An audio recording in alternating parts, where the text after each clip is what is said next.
All right, so we're ready when you are. All right, team, we're gonna start. All right, I'm gonna. Good. Press the button.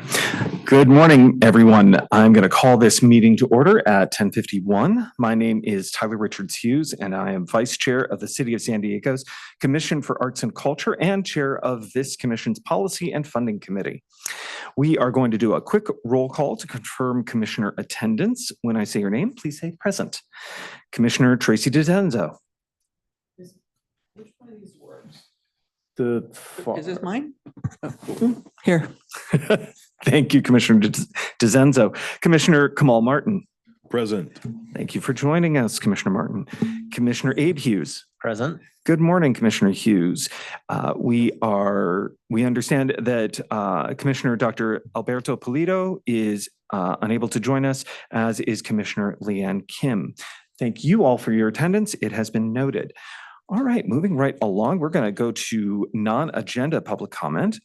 The public was invited to submit public comment on agenda and non-agenda items via web form accessible through the agenda and the Commission's website. Members of the public may also join this meeting in person and as webinar attendees. If members of the public have submitted comments in writing via the web form, staff will read those public comments aloud per city public comment protocols. I'm going to call on Gabrielle to read aloud any non-agenda public comments or to call on any attendees who would like to provide a comment. No non-agenda public comment was submitted and no members from the public are present. Thanks, Tyler. Great. Thank you, Gabrielle. All righty. Right along. First up is the chair's report.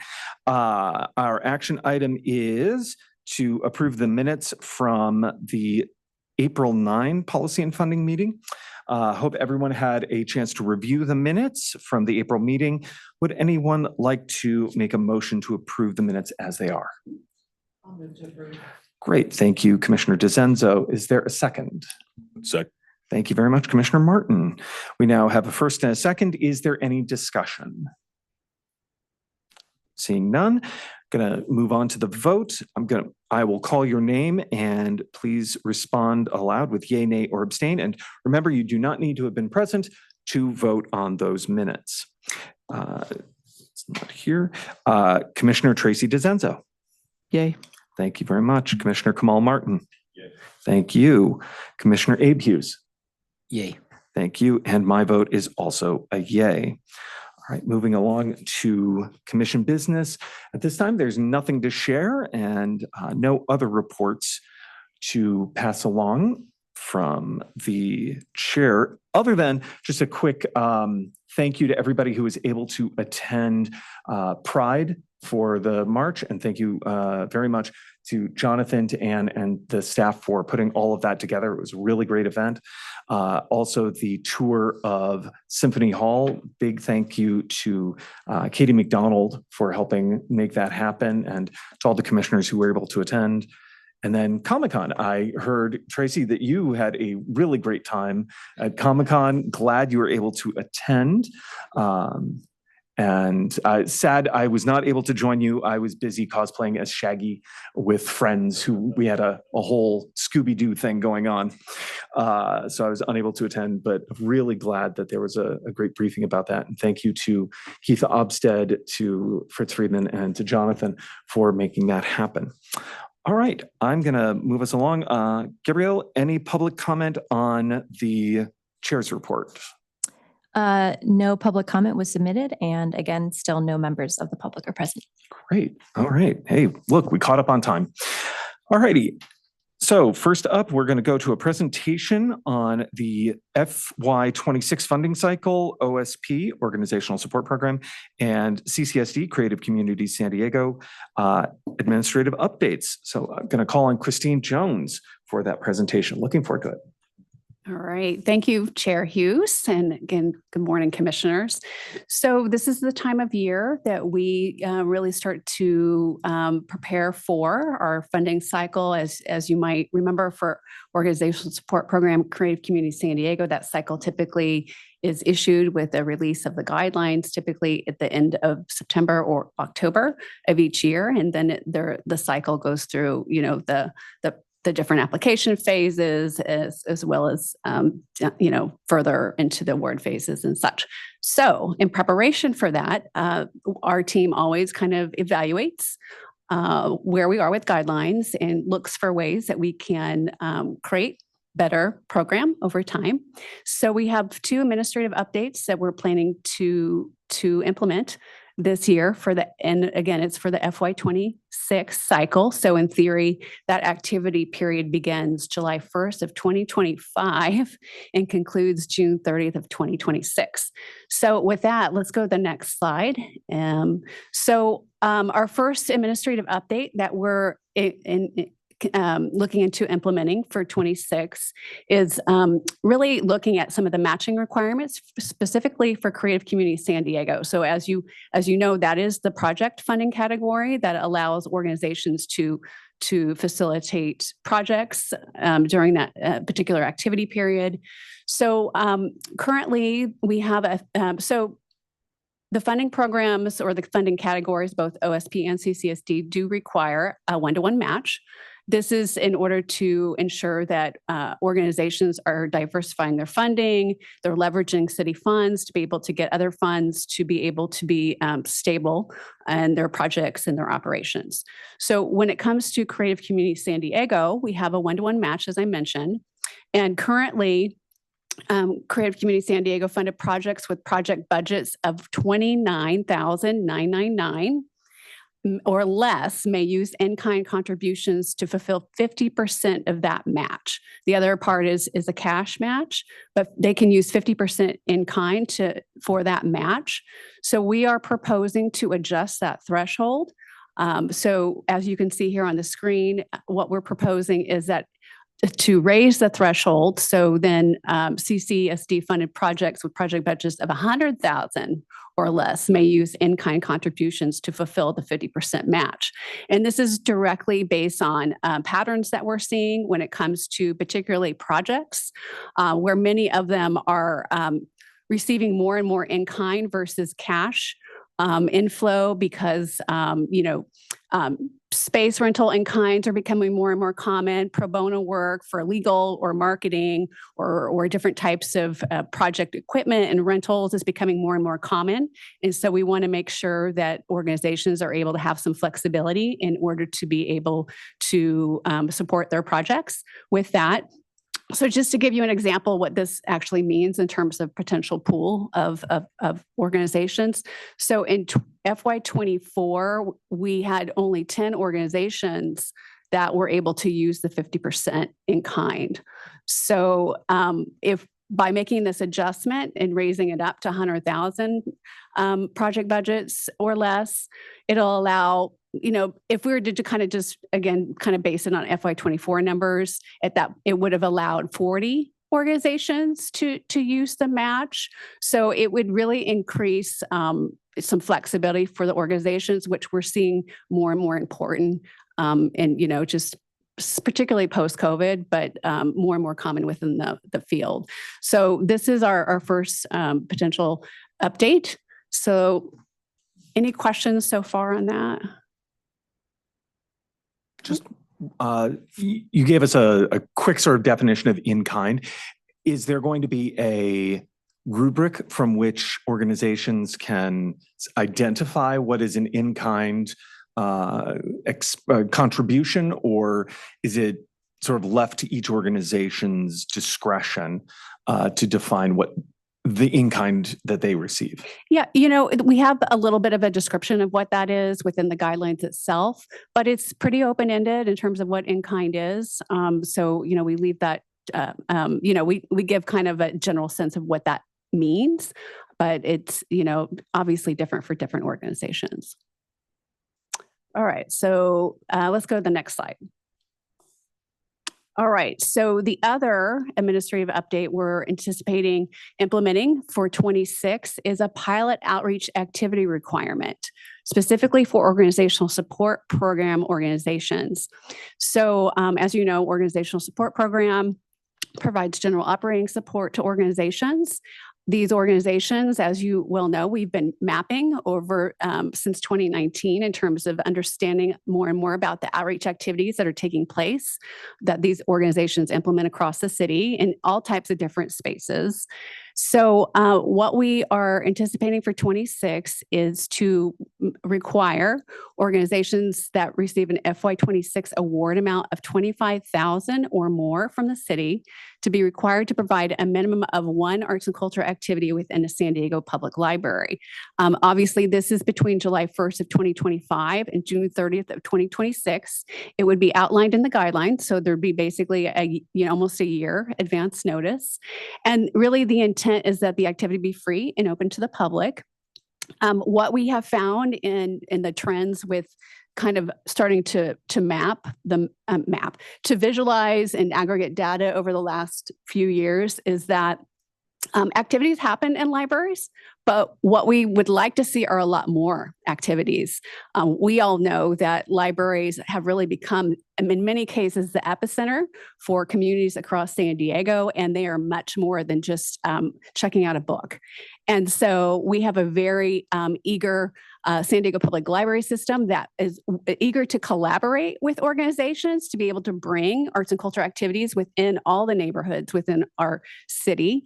In addition, what we have seen, so for example, in FY23, we had 23 libraries that had some type of activity. That activity could have been one activity for the entire year from one organization, or it could have been many, many activities from several organizations, but only 23 out of the 35 branches had activity. If we look back at FY 2019, there were 32 of the 35 that had been activated. And we all know some of that may have something to do with COVID as well, but we really want to encourage more and more activation within communities and neighborhoods. Some of the feedback that we've gotten from the Creative City Community Plan process is they really want it in their backyards. And there's no better place than a library for arts and culture to be in our community's backyard. So again, I think what this means for the organizations, again, is that it would just be applicable for organizations that receive over $25,000. So the intent is the smaller organizations wouldn't be participating in this pilot because we understand they might not have the bandwidth, they might not be able to facilitate this. We are only asking for one activity. That could be an event, it could be a program, it could be a workshop. Of course, we'd love to see them do a whole series or other things, but we understand this is a pilot and that, we're just encouraging a shift. So it's not to say doing more outreach, it's just a shift perhaps in where they're doing their outreach. Yeah. So Christine, have we done this kind of mandatory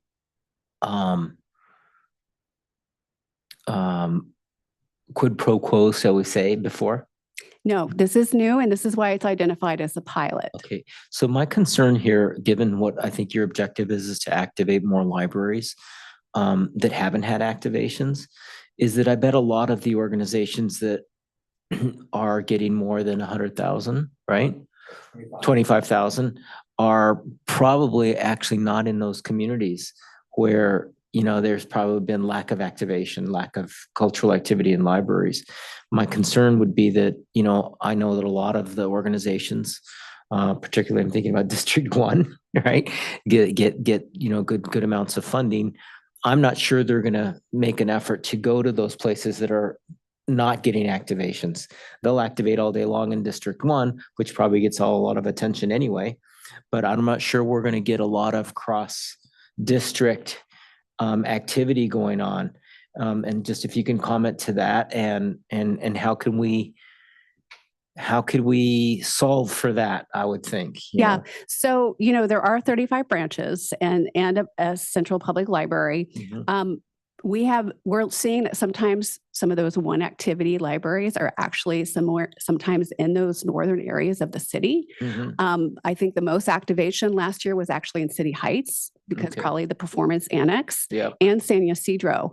So, it kind of evolves every year. But one of the really great things about the pilot is that the San Diego Public Library team are willing partners. So these organizations will all get a resource from us with the contact information if they want to partner with the library who knows their communities, who can help support any organization who might want to move in a different direction. What we've seen with the outreach so far in the maps is many organizations, whether they're in Council District 1 or 2 or 3, are already doing outreach in other council districts. So this wouldn't be a new scenario for many of them. Yeah, I mean, I guess it's the only thing if we're going to discuss this. I mean, it's a little bit of social engineering here.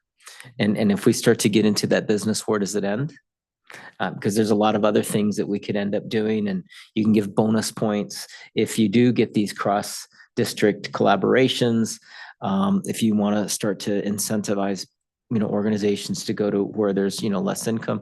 I mean, it could get really exciting and interesting, but by the same token, it could get really criticized.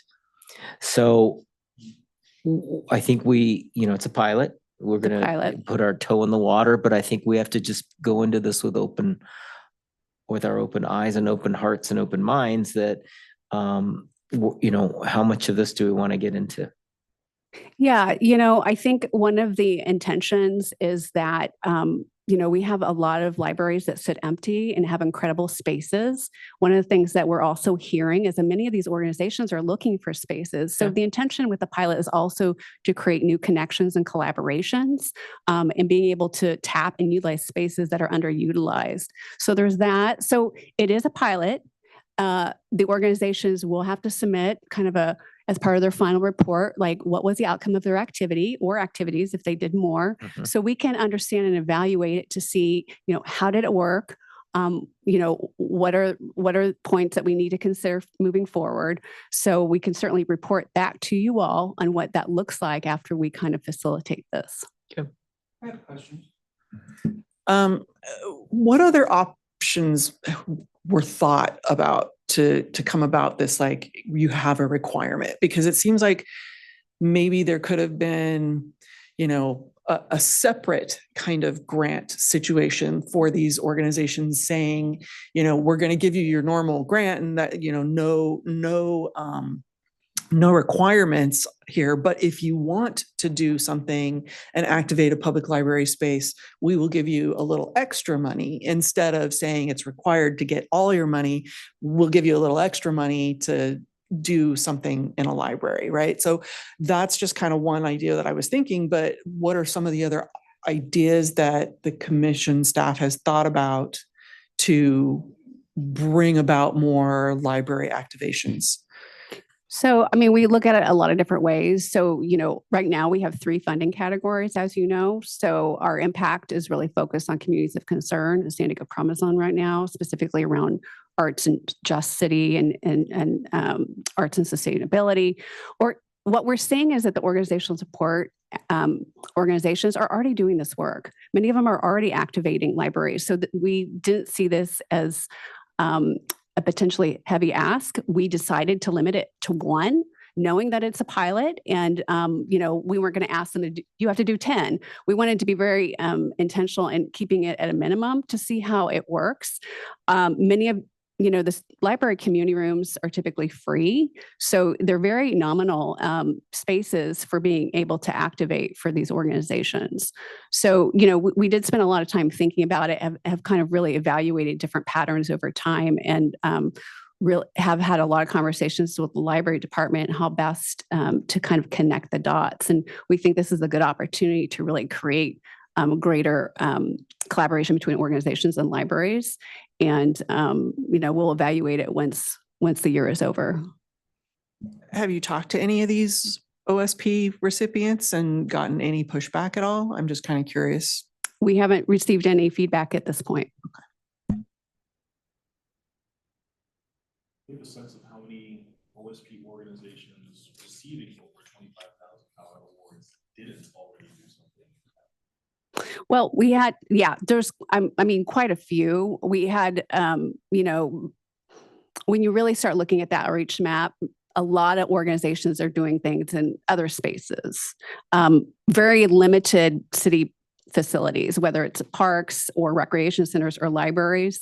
We decided to start with libraries rather than park and recreation centers because the libraries are ready. They're equipped and ready, and these spaces are usually nice. And so we have identified that there were about let's see, I have a number for you here. So we had about 83. If we were to, this is just based on FY25 numbers, but in FY25, 83 organizations out of 116 would be participating in doing one activity within the library. We would have 33 organizations that wouldn't have to do that because they're the smaller organizations that would have received less than 25,000.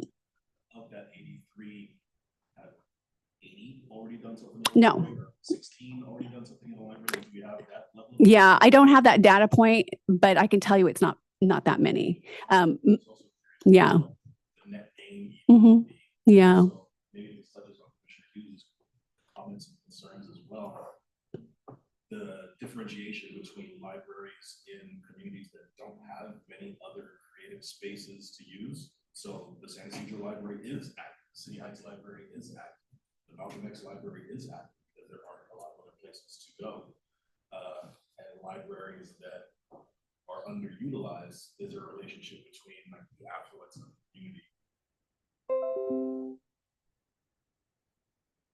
I don't know. Yeah, it's a good question. So, based on what we've kind of observed is that Linda Vista only had one activity last year, for example. Logan Heights only had one activity. And this is based on, our outreach from 25 numbers.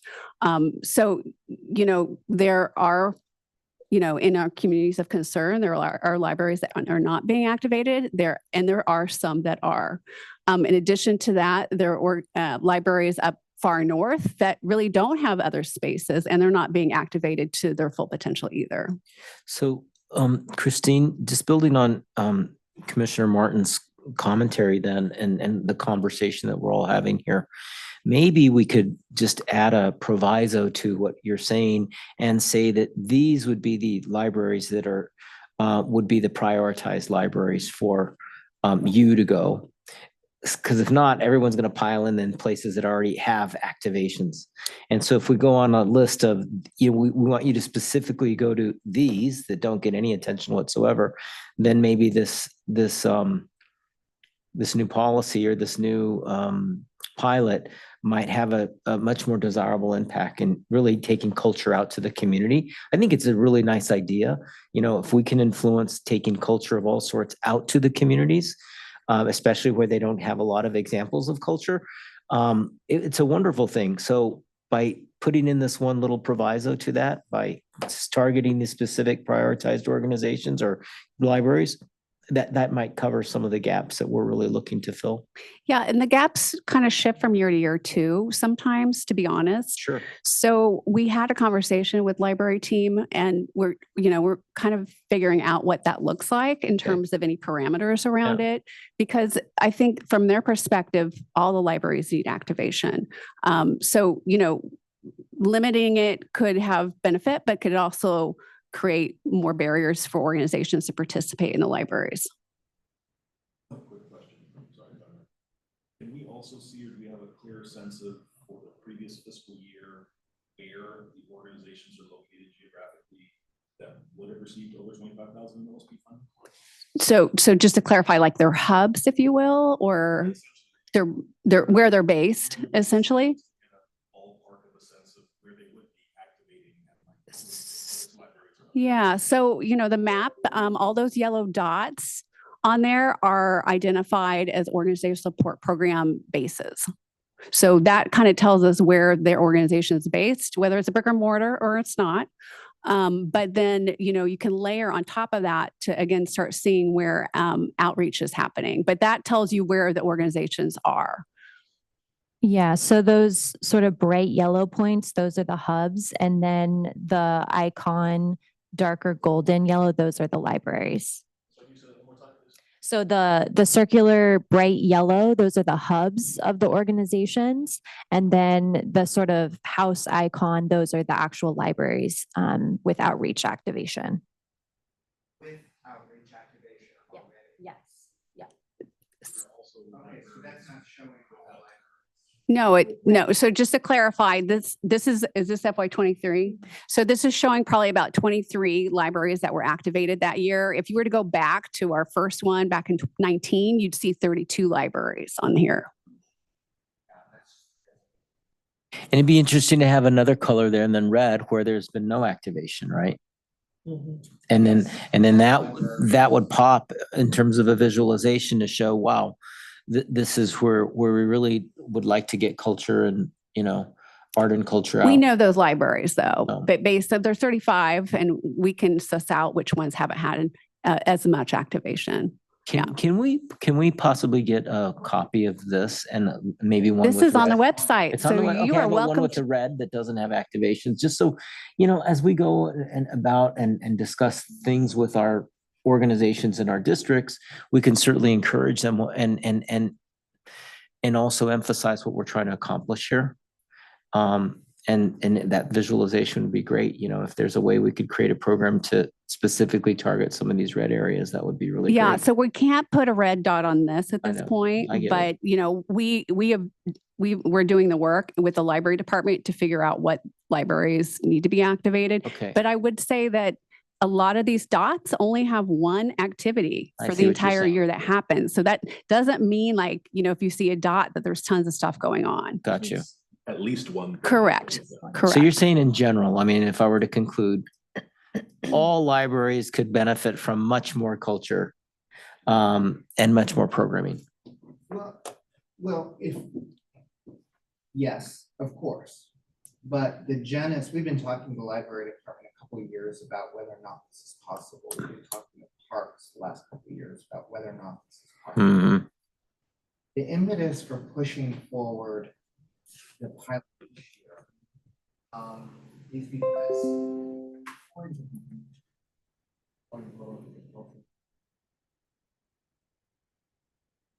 things are saying we want stuff in our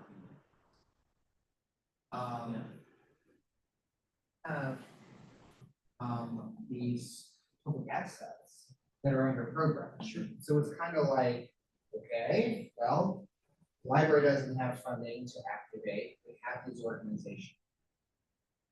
They do outreach already. Let's partner them. Right? Makes perfect sense. Like or respond.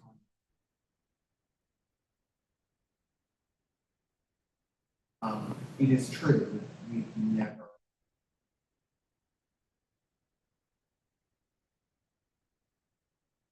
Had ample conversation. Going down the road of asking.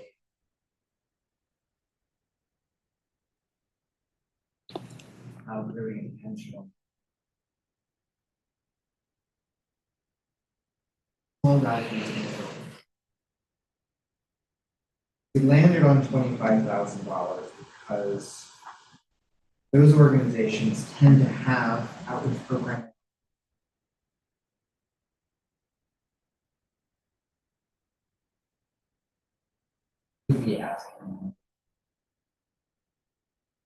Don't do a great job of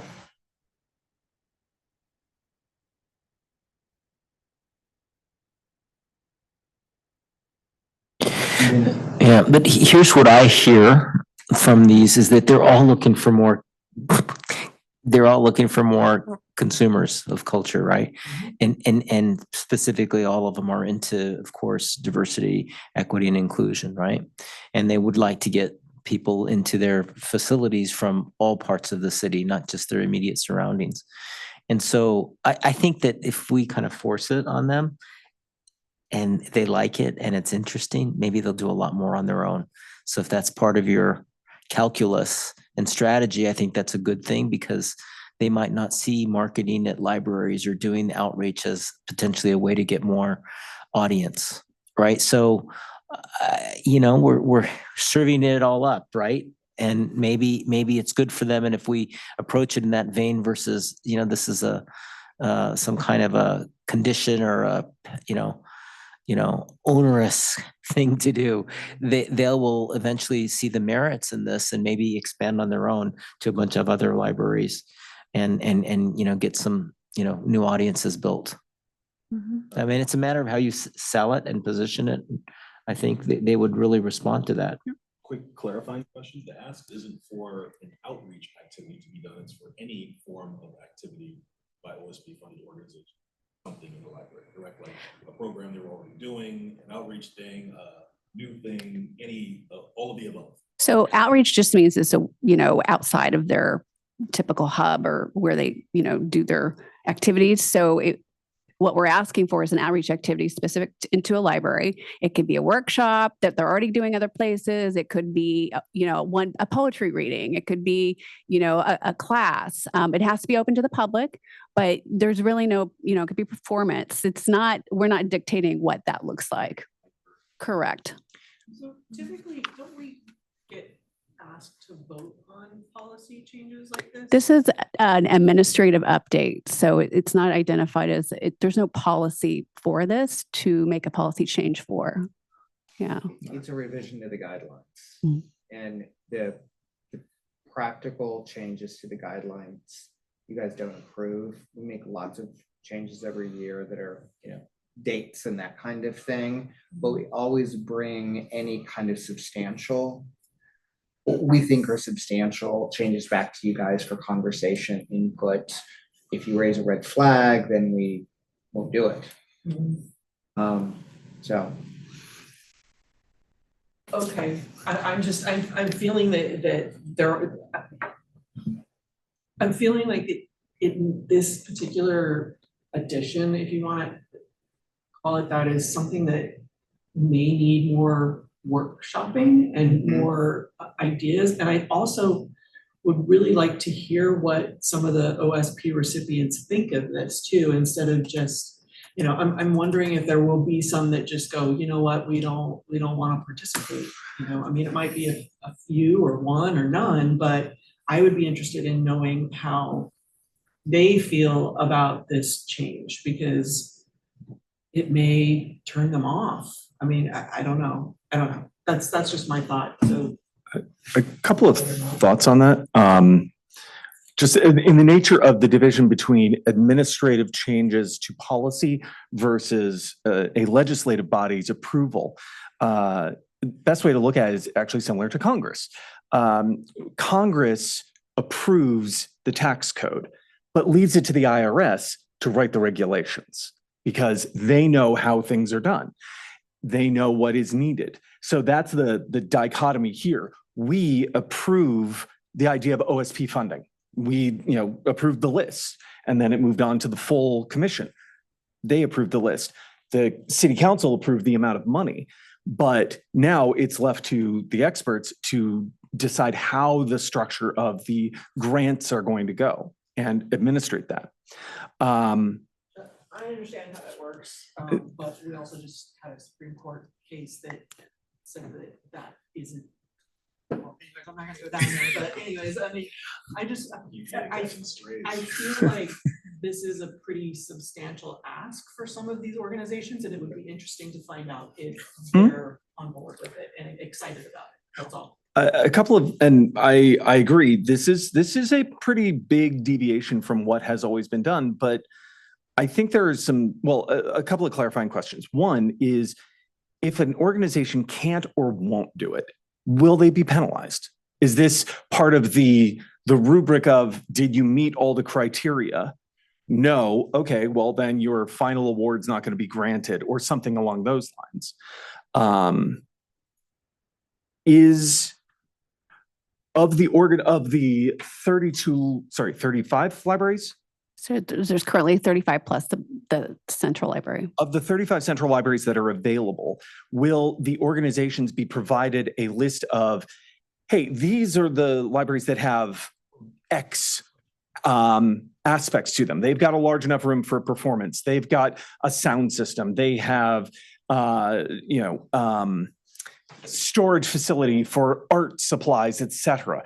So I think there are some, and if the library team can provide our OSP recipients all of that information and be able to coordinate, that's great. One sec. And then when we talk about an activation, would a rehearsal put on by one of the theater companies count as an activation if they open up for the public? Does it count? And then is that we know that the space is at a premium. That's a problem. So if we can get 2 for 1 and they don't mind having open rehearsals, well, maybe there's a way for, at least for theaters and for dance, and dance is another issue because, Marley floors are always an issue, and music companies to be able to do rehearsals in these spaces, and that counts. Final thought is have the libraries, because the library system has the ability to loan out passes to the zoo. That's one of the things you can do at a library. If there is any discussion being had about being able to check out a Summerfest pass, being able to check out a symphony pair of tickets, being able to do that so that the barrier for entry of, oh, I got that taste at the library, I really want to do that, but I can't quite afford it, but I want to be able to do it. Okay, great. The library has 2 tickets that I can take out and go see the full performance of this thing. Chair Hughes, I think what we're dancing around now is like a bigger conversation, it seems, and we can't get into the, we can't really be so prescriptive about, how to execute this thing we're asking him to do. But to me, the bigger conversation that we really haven't had and we should possibly have is exactly building on what Jonathan was talking about, is that we're going to find out from this cultural plan that we need to take culture to a lot of different distant points in the city. And we can engineer that. We can, and we can do it very strategically, and we can do it in such a way that it benefits the organizations. It could be very good for them to establish relationships with these places for, additional facilities, training, practice, whatever, and for audience building. But to me, it seems like a bigger conversation may be, what role do we play with OSP grantees? And I, at some point in the past, commented that we really have a lot more power than we think. And we have I think a lot more obligation than we think too, and more requirements than we think. We ought to be able to convene a lot of our grantees at least once or twice a year to do things with them, to hear us, to talk about where we want to go with our strategies, where we want to go with some of these initiatives. And maybe even we can convene them and do a little training and a little development, right? So that they could all be better at what they do, right? I think we have the power of convening all these organizations in a way that nobody else around here does. I don't think we exercise that in any way. And I would be in favor of us establishing more of those using those powers a little bit more. And maybe this is a conversation for our next retreat or what have you, but we ought to be able to convene, maybe in partnership with Prebis or somebody else who can fund something like this, bring all the cultural directors together and then let them know where we want this to go and why we're doing certain things like this. And then, I think we can take the ball further down the field in terms of our cultural plan and what we're trying to accomplish if we were able to use that power, more specifically and more with intention. Anyway, that's, I think, the bigger conversation.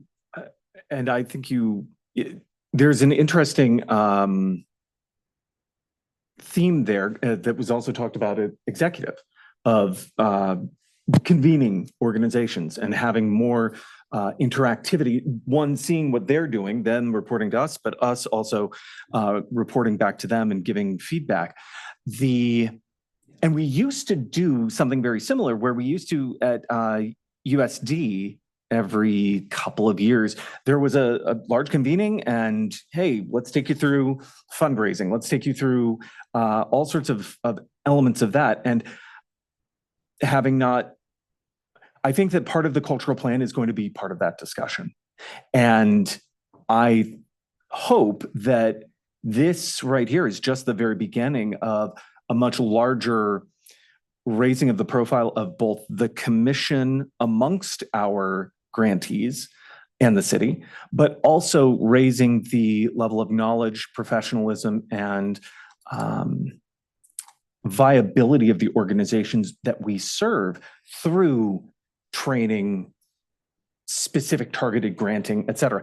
I think if there's, I love the idea of a pilot. I love the idea of, hey, we're trying something.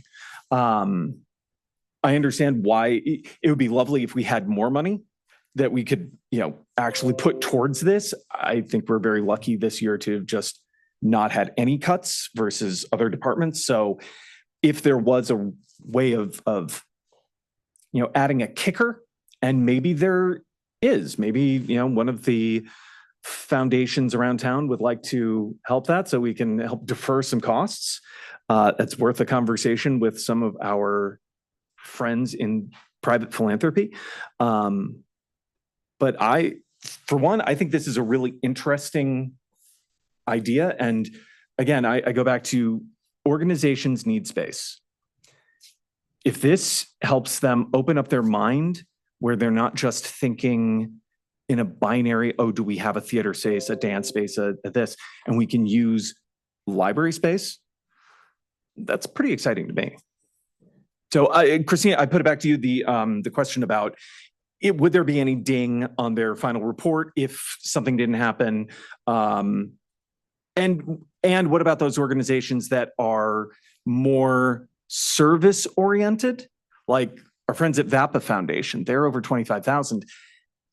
They don't present anything. So is there an exception made when you are service-based versus when you actually do a thing? So I'm just did you want to say something, Jonathan? Yeah, a couple different things. Why don't you go ahead and answer your attention for a minute? Who will be obligated?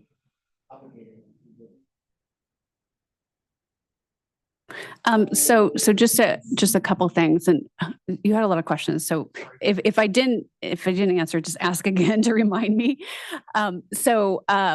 One thing I do want to share is that, we're putting together a resource, like a flyer, kind of multi-page flyer, which will be provided and available to all the organizations.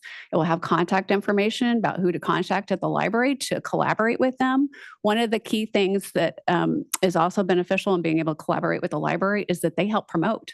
If these are programs that they're collaborating on, they help promote it, which creates, that's a unique opportunity, perhaps for many of these organizations to help kind of use the San Diego Public Library kind of promo engine, so to speak. So I'm sorry. So your other question? If they don't do it or can't do it, is there a ding? So you just, all the service organizations in our minds can be creative. Again, it just has to be open to the public. To your point, it could be a rehearsal. It could be, just they're doing a live, thing with their service providers. There's so much creativity and opportunity that, we see this as a win, potential opportunity for them to collaborate, because service organizations are really important to collaborate with libraries too. So we see benefit in that as well. And it is a pilot. So we want the organizations to participate and explore this and perhaps build new relationships and partnerships. So, our intent is to really encourage everyone that is over that threshold to participate. The final question was, then the final question was, is there an opportunity for us to work with the organizations, especially those with their own venues and the library system, that the library system or library foundation pays the organization for passes that then could be checked out? It's an interesting concept. Some of that stuff already is happening. So I think we would have to take stock of what's like already kind of something available for checkout as a place to start, and then kind of go from there as to what that could potentially look like down the line. One of the other things that one of the things that came up in the chapter, and also the notion of branding.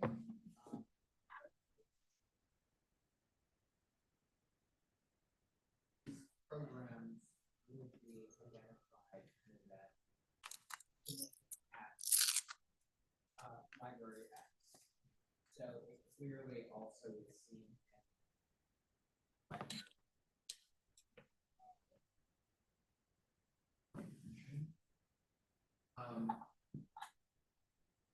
As far as Gabby. Yeah.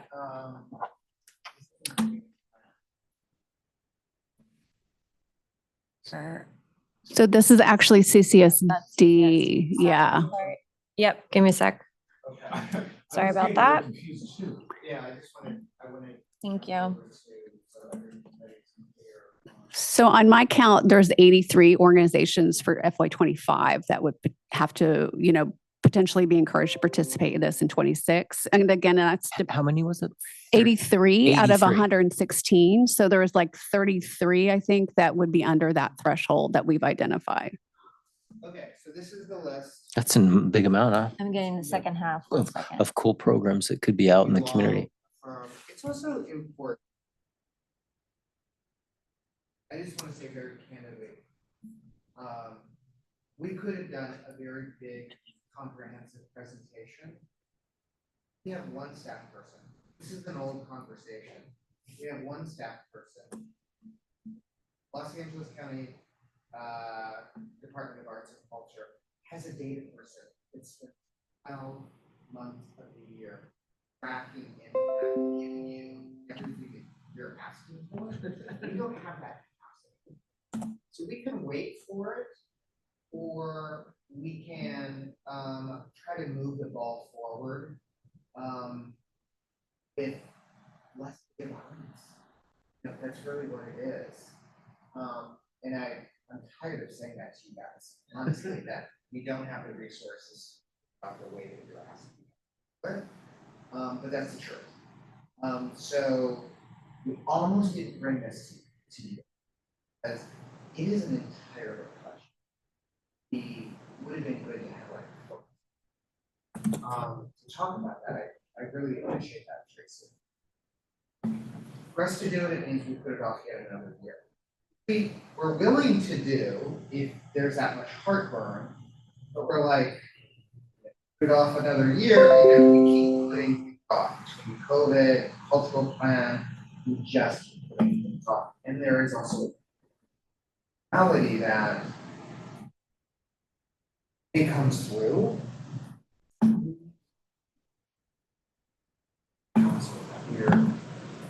It's not entirely business. And so they can count on us to actually thoughtful about responding to their constituents. So that's some of the genesis of this, is how do we actually actively deliver some of the extraordinary programming that's happening in our city. Libraries that said, to Christine's point, is that library department actually said, don't commit us to particular geographic areas. Least programming and they're in. I'll use two district names. Councilmember Von Woodward and have the least activation opportunities in that part of the city. Urban style don't have cultural aren't a lot of hubs out there. So those parts of the community are actually thriving for cultural programming and access. There's less intentional focus on the thing that have been anecdotally, because I know this is a lot of work about those spaces and how they work. So that's why the library department has said, let us kind of figure it out based on what we're already doing. But with this said, so this is everybody that's over 25 grand. Yep, and it's spread over 2 pages because we got a long list here. So we go down to the use. Sorry, one other thing I'm going to say. All these guys already do that. So any of these organizations, we're not asking them to start outreach activities. We're asking them to shift to a public.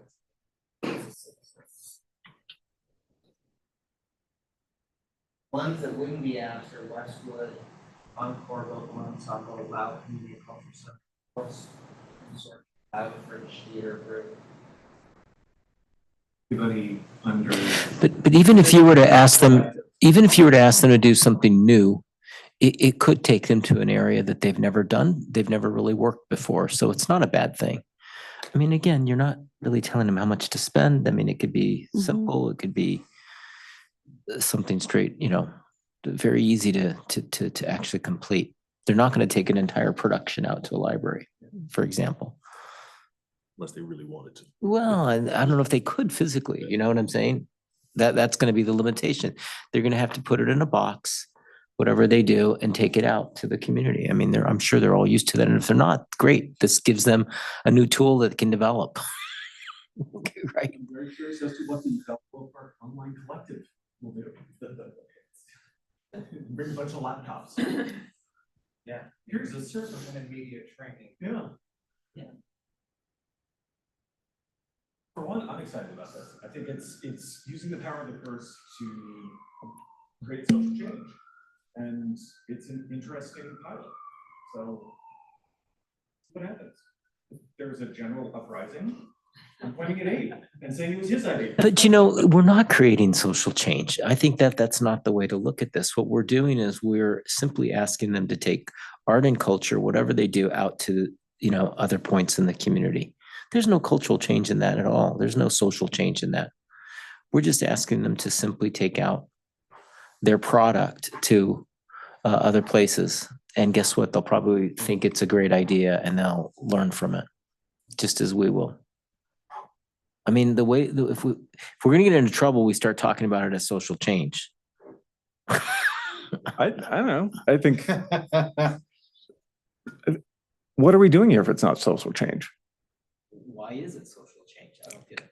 The promotion of arts and culture. I mean, this is a more esoteric conversation, but the promotion of arts and culture and the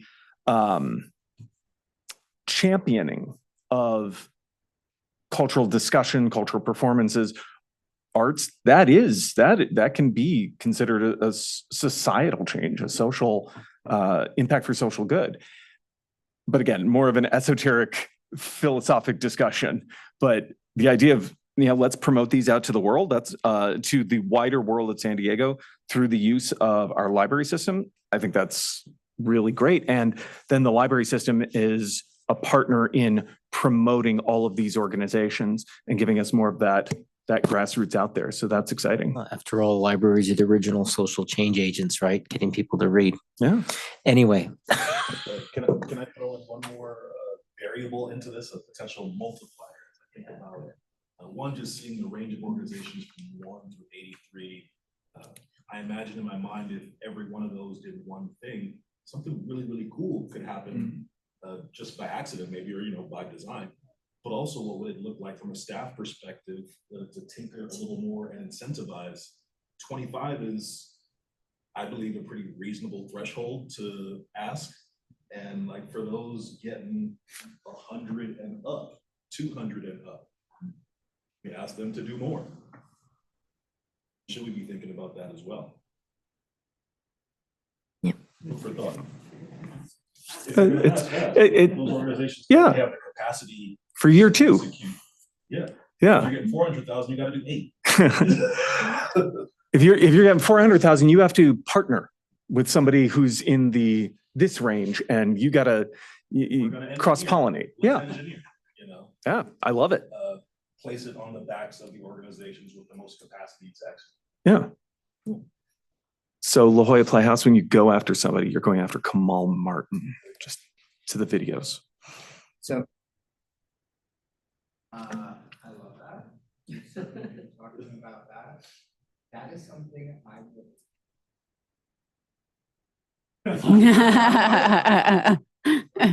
workshopping. Are you all comfortable with us moving forward with the idea of the pilot, just one, starting the conversation? And that is, as we look towards next.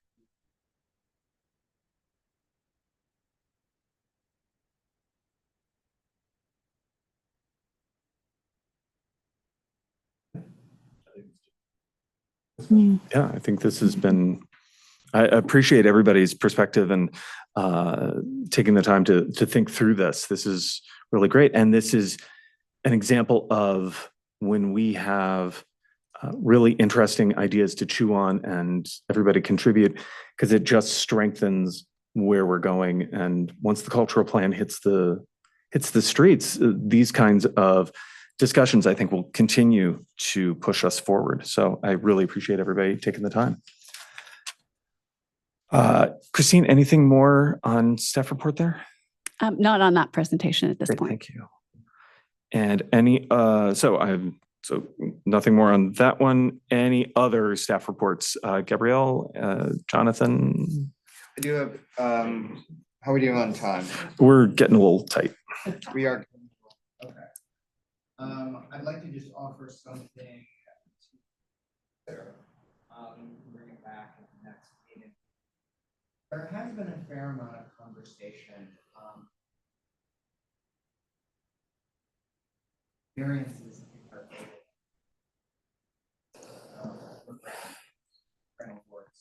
So again, just reminding you all, approved the allocations.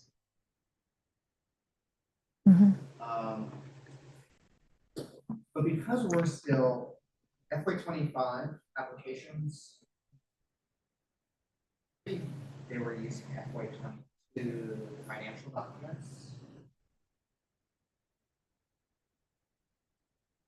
The speed at which these organizations have all out of the pandemic have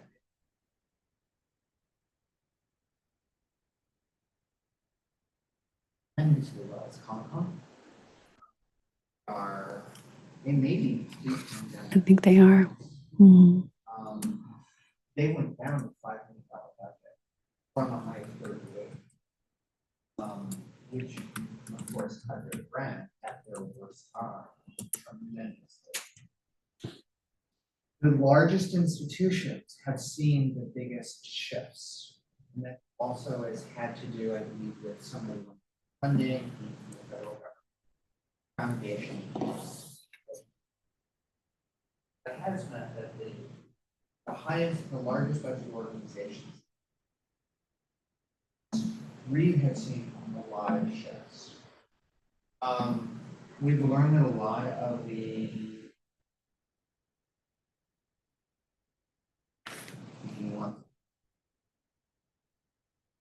so we'll come back to this.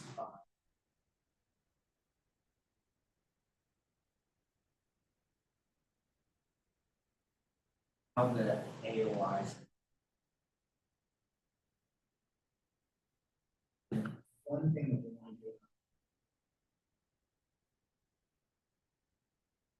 do. It was really more that are really focused more on finance staff. Is an in-depth about how AOI works, targeted action needs.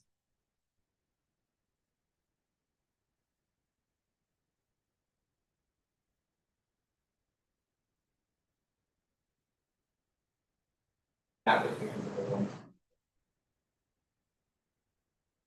2 years ago.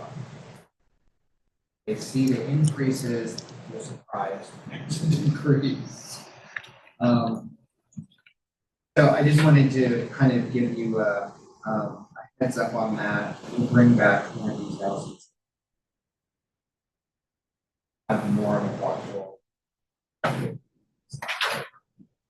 Would commissioners be able to join? Of course, that would be great. Yeah, it'll probably be virtual, but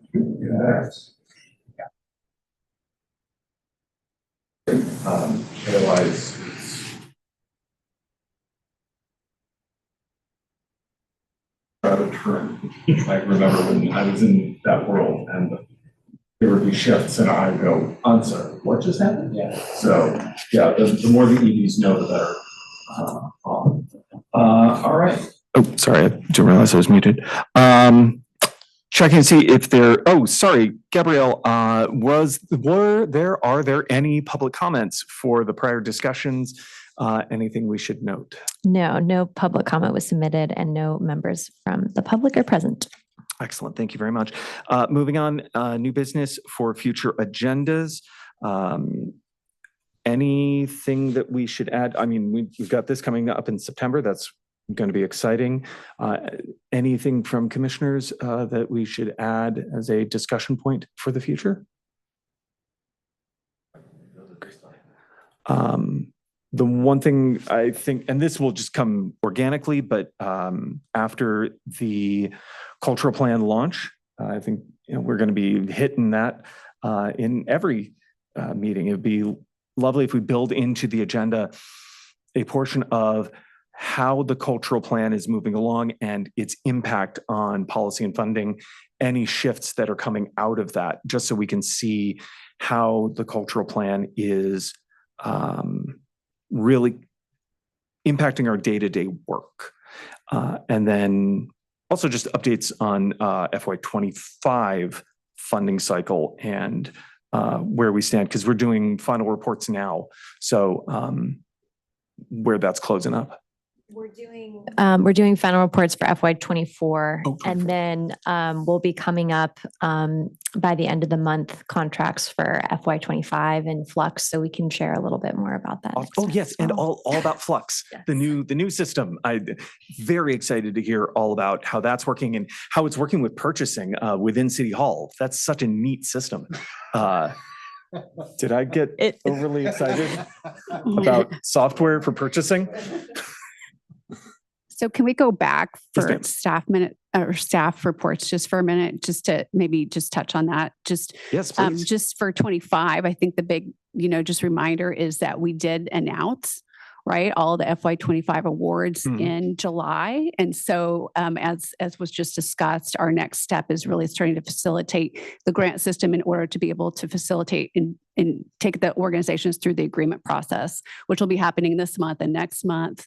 The intention is to be able to provide advance payments by, our target is typically October as being able to provide that 85% advance. So that's kind of the space we're working in right now. We're working as quickly as possible, understanding that our team is very small at the moment. So I think it's very commendable about the amount of work that's being done. But I just wanted to update you on that. So we have 179 organizations that received awards in 25. There are 16 OSP organizations and then 63 CCSD projects that'll be happening for this grant cycle. And then the other thing I want just to remind you about is that we're facilitating the Lab Series. That is a collaboration with the Nonprofit Institute at USD. So they are gearing up next week to be able to start their series of 4 with a cohort of about 36 plus our impact grantees that want to participate. And they're basically going to be really being kind of getting support and understanding how funding works, where to find the opportunities, what does it mean, and really being able to support them in capacity building to be able to apply for and be competitive, not only within city funding processes, but also within regional and other types of national and state opportunities. So we've got a great cohort that gearing up for that. And we'll be able to report back to you on some of the outcomes of that will be facilitated in August and September. And then just as a reminder, our impact awardees are moving into their, as you may recall, it's kind of an 18-month cycle for them. And so they have just completed their more of development phase cycle for their impact projects. And now are starting to move into implementation. And so they have basically the entire fiscal year to be able to implement their project. And just as a reminder, those are projects connected to some of our focus areas, specifically around arts and heritage, arts and sustainability, arts and a just society, and specifically targeting and taking place within San Diego Promise Zone or communities of concern. So I just wanted to make sure you guys were up to speed on that too. And speaking of funding opportunities, can you talk really quickly about the public art training program? Because that's always exciting as well. Sure, happy to.